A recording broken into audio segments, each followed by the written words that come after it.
말단 병사의 전설 제20장 전방거리 320, 하방거리 134, 목표 조준 완료했습니다. 주포 사수 코스트가 지휘 위치에 서 있는 강진우에게 외쳤다. 곧바로 다른 주포 사수인 낸스도 외치며 보고했다. 주포 에너지 보충 완료. 강진우는 스크린에 떠있는 조준 원위검은 그림자를 정확히 겨누고 있는 걸 확인했다. 그러자 높이 들었던 손을 힘차게 내리치며 외쳤다. 발사. 주포 발사. 코스트가 외치며 동시에 버튼을 눌렀다. 순간 함선이 크게 흔들렸고 이어 스크린에는 거대한 광선이 번쩍였다. 그 광선은 목표를 정확히 꿰뚫었고 검은 그림자는 순식간에 빛나는 구체로 변해 산산조각났다. 낸스는 지체 없이 또 다른 버튼을 눌렀다. 포신 냉각 카운트다운 10. 숫자가 0에 도달하자 그는 다시 외쳤다. 주포 에너지 재보충 시작. 그때 레이더 담당 엘화가 헤드셋을 붙잡고 크게 외쳤다. 적 전투기 접근. 열대입니다. 강진우는 손을 크게 휘저으며 명령을 내렸다. 부포 전탄 자유사격. 어뢰 준비. 부포 사수인 이령민, 장민서, 스키, 엄군 4명은 한마디 말도 없이 바로 헬멧 버튼을 눌러 가상시야 사격 시스템을 활성화했다. 전함 외벽의 4문 부포가 동시에 상하좌우로 움직이며 적을 조준하기 시작했다. 스크린에는 10대의 소형 우주 전투기가 나타났고 이들의 레이저포가 번쩍이자 4문 부포도 일제히 발사했다. 부관 지나는 함선이 몇 차례 심하게 흔들린 뒤 컴퓨터 데이터를 확인하고 급히 소리쳤다. 보호막 출력 90%로 감소했습니다. 강진우는 적 전투기 위치 데이터를 보고 곧바로 지시를 내렸다. 지향성 폭발 어뢰 한 발 준비. 목표 전방거리 12. 부관. 보호막 풀파워로 전환.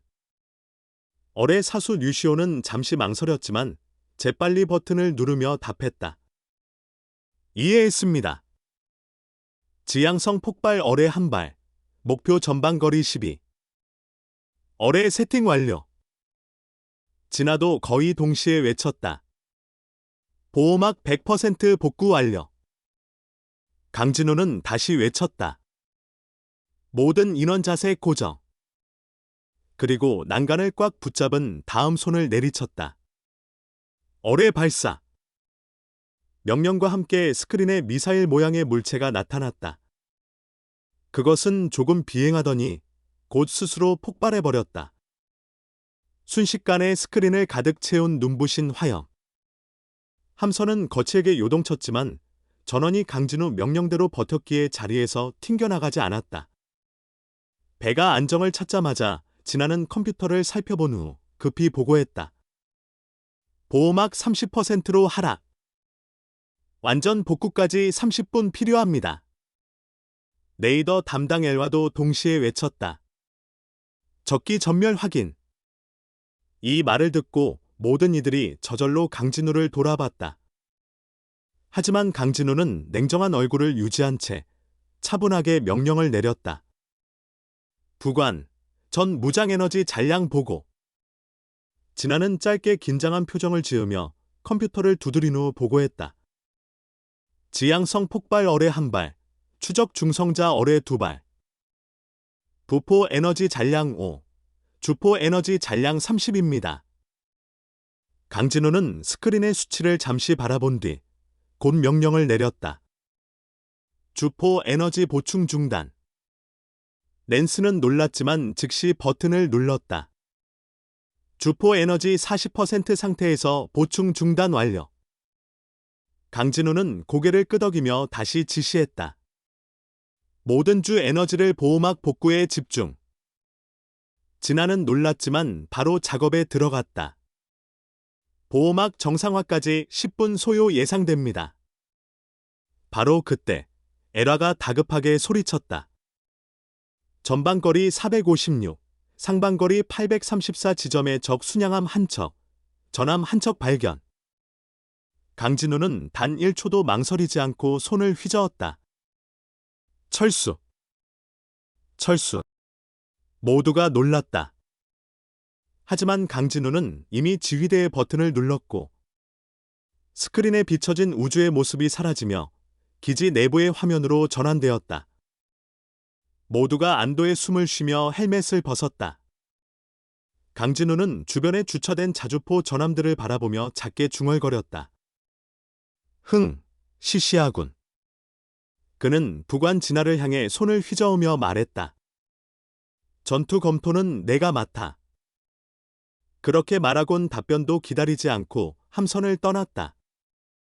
남겨진 14명은 멍하니 강진우가 떠나는 모습을 지켜봤고 한참 뒤에서야 자기 자리에서 전투 평가를 시작했다. 진아는 데이터를 보며 놀란 듯 외쳤다. 이번 단독 전투 훈련도 우리가 1등이에요. 와!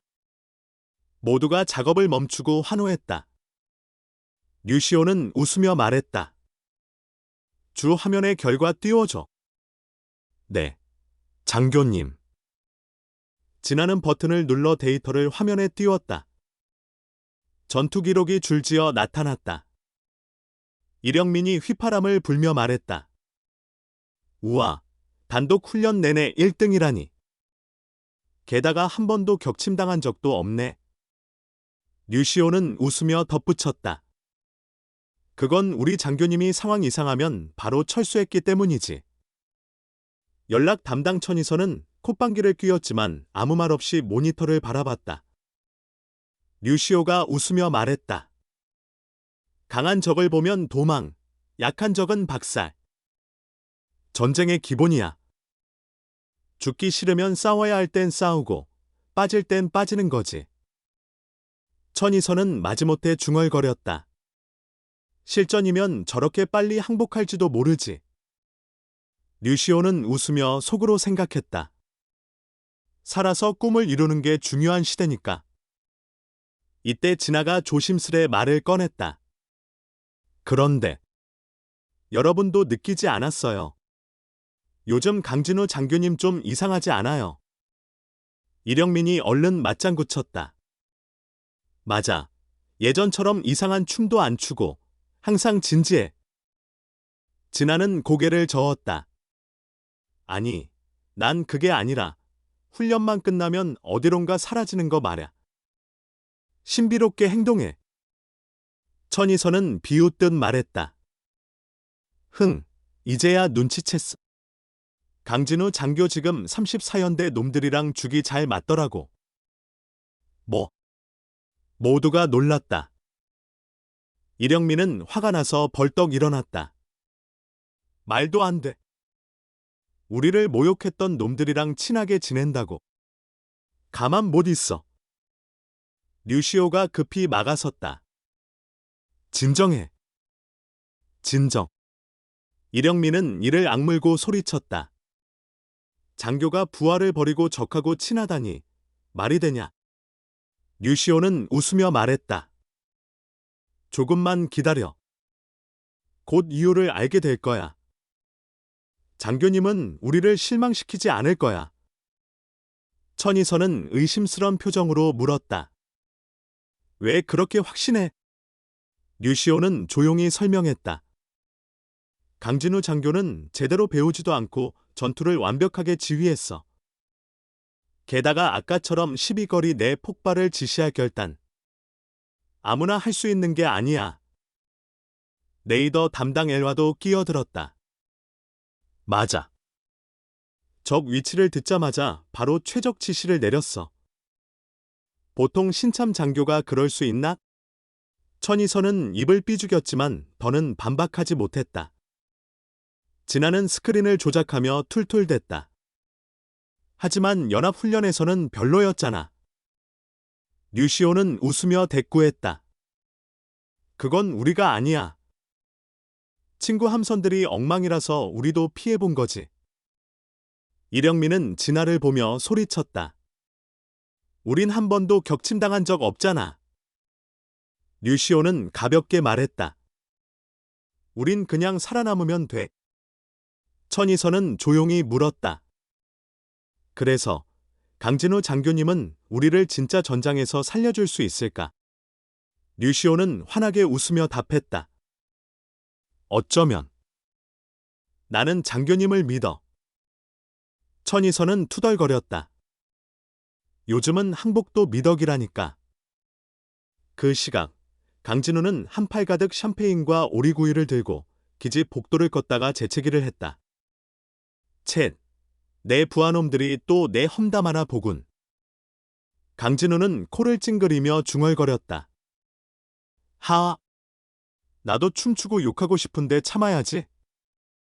부하들 앞에서는 엄격해야 하니까. 그러다가 그는 피식 웃었다. 모두 알고 나면 절대 나를 존경할 거야. 그때 누군가 강진우를 불렀다. 우와, 강진우 형님. 또 뭐 잔뜩 사오셨어요. 강진우는 익숙한 목소리에 친근한 미소를 지으며 돌아봤다. 그리고는 대뜸 손에 들린 음식들을 그 소위에게 떠넘겼다. 좋았어. 빨리 들어와. 같이 나르자. 그 소위는 웃으며 물건을 받아들었고 뒤를 돌아 크게 외쳤다. 야야, 다들 와. 강진우 형님이 간식 사왔다. 순식간에 10여 명의 병사들이 몰려와 웃으며 강진우를 맞이했다. 이곳은 바로 34연대 소속 어느 전함의 21번 통로 124번 게이트였다. 강진우는 활짝 웃으며 이들과 함께 휴게실로 향했다. 병사들은 강진우가 건넨 음식들을 받아들고 휴게실 안에 일렬로 펼쳐놓았다. 그 소위는 향긋한 샴페인 몇 병과 고소한 오리구이, 햄을 바라보다가 꿀꺽 침을 삼키며 말했다. 형님, 대단하십니다. 이런 걸 다 구해오시다니. 덕분에 저희도 오랜만에 입 좀 호강하겠네요. 강진우는 소위의 어깨를 툭툭 치며 웃었다. 같은 형제끼리 뭘 그렇게 새삼스럽게? 자, 말 필요 없다. 오늘은 파티다. 기다리고 있던 병사들은 일제히 환호성을 지르며 준비된 음식들을 들고 신나게 뜯기 시작했다. 소희는 술잔을 들고 강진우에게 다가왔다. 형님, 이 술 맛이 진짜 끝내줍니다. 예전에 저희 애들이 형님 부하한테 실수 좀 했던 거 정식으로 사과드릴게요. 강진우는 가볍게 술잔을 부딪히며 웃었다. 가족끼리 그런 걸로 뭘 따지냐? 잊어. 소희는 머쓱하게 웃으며 말했다. 사실 그땐 형님이 무섭게 찾아올까봐 진짜 오줌 지릴 뻔했어요. 그러면서 일부러 겁먹은 표정을 지어 보였다. 강진우는 깔깔 웃으며 소희의 등을 세게 쳤다. 이 자식, 내가 그런 거 가지고 열낼 것 같냐? 벌로, 한 병 원샷. 소희는 급히 머리를 조아리며 말했다. 예, 당연히 벌 받아야죠. 그러고는 곧바로 한 병을 들이켰다. 강진우는 다른 병사들을 향해 큰 소리로 외쳤다. 얘들아, 멀뚱멀뚱 마시지 말고 그냥 퍼마셔라. 술. 산더미처럼 사왔다. 그는 문 밖으로 나가 몇 상자의 술을 끌어왔다. 병사들은 마치 사막에서 오아시스를 만난 듯 환호성을 지르며 각자 한 병씩 움켜쥐었다. 모두 환한 얼굴로 술을 마셨지만 아무도 강진우의 눈에 잠깐 스친 장난기 어린 빛을 눈치채지 못했다. 그 시각, 류시오와 이령민, 천이서 일행은 자기들 소속 부대 휴게실에서 군대 표준 식사를 씹고 있었다. 이령민은 포크로 퍽퍽한 볶음면을 말아 올려 입에 우겨 넣으며 투덜거렸다. 젠장, 우리는 이런 개밥 같은 거나 씹고 있는데 저쪽 놈들은 매일 고기 파티라니, 썩을. 그렇게 불평하며 음식을 입에 넣으려던 순간 그는 깜짝 놀라 멈췄다. 자기 식판에 어느새 고소하게 구워진 치킨 다리와 두툼한 햄이 추가되어 있었기 때문이다. 고개를 들어보니 강진우가 진지한 표정으로 큰 쟁반 가득 맛있는 음식들을 가져와 조용히 하나씩 나눠주고 있었다. 모두 숨을 죽이고 강진우를 바라봤다. 아무도 식판에 새로 추가된 음식을 손대지 않았다. 강진우는 모든 이의 식판에 고기와 햄을 놓은 후 늘 비어있던 테이블 맨 위자리에 앉았다. 침묵을 깬 건 천이서였다. 그녀는 식판을 가리키며 냉소적으로 말했다. 뭐야, 34연대 남은 쓰레기 우리한테 던져준 거야. 강진우는 씩 웃었지만 아무 말도 하지 않았다. 그때 밖에서 경적 소리와 함께 순찰 차량들이 지나는 소리가 들렸다. 이령민이 제일 먼저 뛰쳐나가 확인했지만 나머지 사람들은 그대로 앉아 있었다. 전부 강진우가 무슨 말을 할지 기다리고 있었던 것이다. 잠시 후 이령민이 괴상한 표정으로 뛰어들어왔다. 34연대 놈들 술에 쩔어 난동 부리다 헌병한테 끌려갔어. 며칠간 영창 신세란다. 천이서는 믿을 수 없다는 듯 자리에서 벌떡 일어났다. 술. 군부대 안에서. 평소에 나오는 건 거의 음료수 수준의 샴페인뿐인데. 류시오는 치킨 다리를 뜯으며 웃었다. 장교님, 정계로 가시면 대성하시겠네요. 뜬금없는 농담에 모두 눈을 동그랗게 떴고 그 시선은 다시 강진우에게로 집중됐다. 강진우는 치킨을 한 입 베어 물며 능청스럽게 웃었다. 뭘 멍하니 있어. 축하 파티인데 어서 먹어. 천이서는 순간 심장이 덜컥 내려앉았다. 이 미소. 엄청나게 음흉했다. 그녀는 직감했다. 강진우가 자기 부하들을 위해 이렇게까지 뒤에서 작전을 짠 거라는 걸. 꽤 많은 돈과 시간, 인맥을 쏟아부어가며 그녀는 문득 의문이 들었다. 어디서 그런 인맥을 뚫은 거지? 보통 군대에서는 후방보급 쪽 줄을 타지 않으면 이런 음식 구하기 힘든데. 더군다나 34연대 놈들이 퍼마신 술은 평소 나오는 샴페인과는 차원이 다른 고농도 진짜 술이었다. 분명 엄청난 뒷배를 갖고 있는 게 틀림없어. 그런데 왜 아직도 고작 소위 계급인 거야? 한편 기지 어딘가에서는 상급 장교 한 명이 사설 저장고 문을 열다가 기절할 뻔했다. 뭐야 이게? 내 술이 다 없어졌잖아. 원래 수십 병이나 꽉 차 있던 고급 술 저장고가 텅 비어 있었다. 빌어먹을. 누가 내 금고를 뚫었어? 30중 비밀번호 방어막도 뚫고 노장은 거품을 물며 고래고래 소리를 질렀고 곧 34연대의 집단 만취 사건 소식을 접하고 애꿎은 34연대 애들을 향해 욕설을 퍼부었다. 다음 날 아침 강진우가 훈련을 시작하려 하자 그 노장이 먼저 찾아왔다. 강진우는 표정 하나 바꾸지 않고 조용히 부하들에게 말했다. 각자 탑승의 훈련 시작. 그리고는 노장 앞에 서서 공손히 거수경례를 했다. 노장은 들고 있던 병을 들어 한 모금 마셨지만 곧 뱉어내며 성을 냈다. 이봐, 소위. 이따위 향도 없는 물 같은 술을 나한테 먹이라고. 강진우는 미소도 없이 군복 안주머니에서 조그만 병 하나를 꺼냈다. 노장은 순간 눈빛이 반짝였다. 그 작은 병의 라벨을 보자 거칠던 얼굴이 환하게 변했다. 이건 백년산 희임 위스키. 노장은 병을 낚아채 뚜껑을 열고 코를 깊게 들이마셨다. 으흡. 향이 기가 막혔. 한참 후 그는 만족한 듯 웃으며 물었다. 근데 넌 이걸 어디서 구했냐? 이거 시중에 한 병에 2천만 원은 넘는다는데 내 주제. 강진우는 순진한 얼굴로 웃으며 말했다. 하급자가 사죄의 의미로 준비했습니다. 기존에 가지고 계신 술보다 낫지 않습니까? 노장은 이상한 눈빛으로 강진우를 바라보다가 결국 병을 열어 한 모금 마셨다. 그리고는 싱긋 웃으며 흥얼거리며 돌아갔다. 강진우는 그 뒷모습을 보며 울상을 지었다. 젠장, 내 통장 잔고가. 그는 손가락으로 계산을 시작했다. 후방 총책 매수 400만 원, 술 2천만 원. 내 월급은 언제 나오지? 강진우는 풀이 죽은 채로 전함으로 돌아갔다.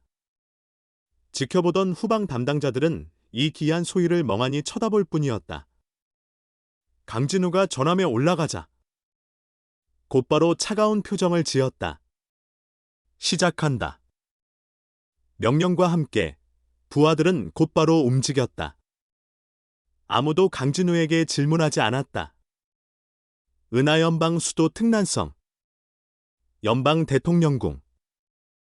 한 중년 남자가 큼지막한 의자에 몸을 묻은 채 흐뭇한 미소를 짓고 있었다. 이 남자는 다름 아닌 연방 대통령 남아민이었다. 그 앞에는 또 다른 중년 남자가 서 있었다. 배가 터질 듯 불룩 튀어나와 있어 양복이 곧 터질 것 같았고 얼굴은 돼지처럼 뚱뚱하고 번들거렸다. 이 뚱뚱한 중년 남자는 비굴한 웃음을 지으며 말했다. 각하, 이번에 저희 회사가 자주포 전함 제조 독점권을 따낼 수 있게 배려해 주셔서 진심으로 감사드립니다.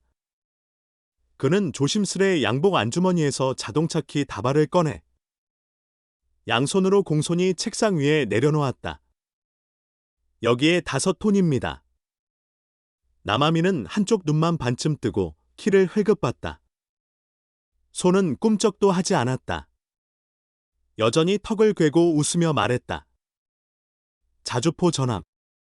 사실 우리 총사령관께서는 이런 싸구려 무기를 별로 탐탁지 않아 하셨지. 나도 군부 일에 끼어드는 걸 좋아하지 않았고. 하지만 군부 내부에서 워낙 열을 올리더라고. 가격 대비 효과가 좋다나 뭐라나. 그래서 어쩔 수 없이 대통령 특권 써서 제조비 배정했지 뭐야. 덕분에 총사령관이랑 사이 좀 삐걱거리게 생겼다니까. 뚱뚱한 중년은 식은땀을 훔쳤다. 그러더니 허둥지둥 다시 양복 안주머니를 뒤적거려 또 다른 키 다발을 꺼냈다. 여기도 5톤입니다. 남아민은 더 흐뭇하게 웃으며 손을 책상 위에 올려놨다. 이번에도 키를 직접 짚진 않았다. 대신 느긋하게 물었다. 들리는 얘기로는 군부가 자주포 전함을 만척 주문했다던데. 한 척 원가가 얼마야? 뚱뚱한 중년은 움찔하며 허리를 굽혔다. 대략 한 척에 1억 정도입니다. 남아민은 일부러 놀란 표정을 지었다. 내가 듣기로는 한 척당 2억 연방 크레딧으로 계약했다던데. 허, 그렇다면 꽤 남겼겠군. 그는 팔짱을 끼고 말없이 뚱뚱한 중년을 바라봤다. 서늘한 침묵이 방을 지배했다. 뚱뚱한 중년은 얼굴이 하얗게 질려 급히 허리를 굽혔다. 죄송합니다, 각하. 사실 3톤 분량의 감사 선물을 깜빡하고 집에 두고 왔습니다. 곧바로 가져오겠습니다. 남아민은 비로소 흡족한 표정으로 일어나 그의 어깨를 두드렸다. 좋아. 들리는 소문에 의하면 군부는 추가로 자주포 전함 10만 척을 더 구매할 예정이라던데. 뚱뚱한 중년은 감격해서 고개를 조아렸다. 모든 것은 각하의 은혜 덕분입니다. 정말 감사합니다. 남아민은 빙긋 웃으며 책상 위에 놓인 인터폰 버튼을 눌렀다. 문이 열리자 검은 뿔테 안경을 쓰고 검은 정장의 흰 셔츠와 검정 넥타이를 맨 젊은이가 들어왔다. 그는 남아민의 비서 장비태였다. 남아민은 장비태에게 손짓하며 말했다. 장비서, 이분께서 트럭 5대 빌려주셨다네? 여기 2대는 여기 있고 나머지 3대는 이분 집에 있다고 하니 같이 가서 받아오게.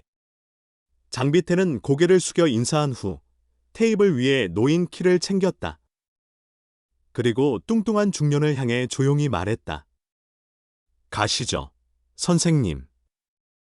뚱뚱한 중년은 쩔쩔매며 허리를 숙이고 장비태를 따라 방을 나섰다.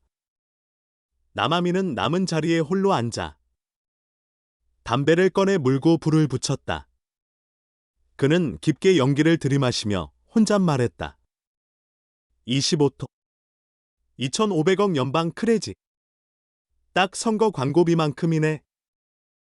연방 최대 화폐 단위는 1만 연방 크레딧 지폐였고 그 무게는 한 장당 1g. 따라서 1톤이면 100억, 25톤이면 2,500억에 달하는 셈이다. 평민들은 대부분 카드 결제를 사용했기에 이런 거액 지폐는 해외 거래나 뇌물 거래에나 쓰였다. 은행 기록도 남지 않아 감찰 기관들도 추적할 수 없는 완벽한 방식이었다.